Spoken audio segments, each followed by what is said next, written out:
Light in the Dark, Dark in the Light is a series of sculptures exploring death, the past, mythology, and feelings of solitude. Each sculpture is a unique individual shadow person made of clay, metal, and resin. Shadow people in mythology and the paranormal are the form spirits take as they absorb energy. Just like a cold spot is the absence of heat, a shadow person is the complete absence of light. Each shadow person sculpture behaves as a vessel, a body for spirits to enter to become present in the space, following in the long tradition of spirit vessels from across many, many different cultures. The sculpture's eyes glow with the ambient lighting of the room, which has led to me calling them light vessels.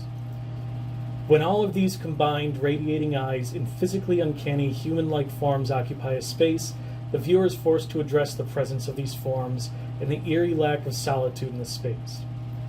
Whether the viewer believes in spirits and their ability to inhabit an object or not, the presence of these staring, glowing, near-human forms creates an eerie sense of not being alone.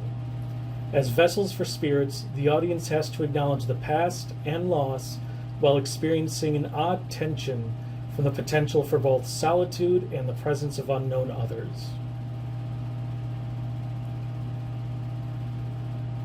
This project was initially inspired by my Invisivivarium installation. This installation included many paper figures, some of which were shadow people. While working on Invisivivarium for over a decade, I wanted to explore how three-dimensional figures would work, and shadow people seemed to be the richest territory to experiment with. In order to make the eyes glow without electronics, I had to look to a source from my childhood. When I was a kid, there was a TV show called VR Troopers. It was made by the same people who made Power Rangers. They made these action figures that had glowing visors, but they had no electronics. When I was a kid, I was curious, so I took one apart and saw that the head was just resin that transmitted the ambient light into the visor. For this project, I took the same approach to make the eyes glow, to give the light vessels a sense of personality and life, despite being inanimate objects depicting shadow people.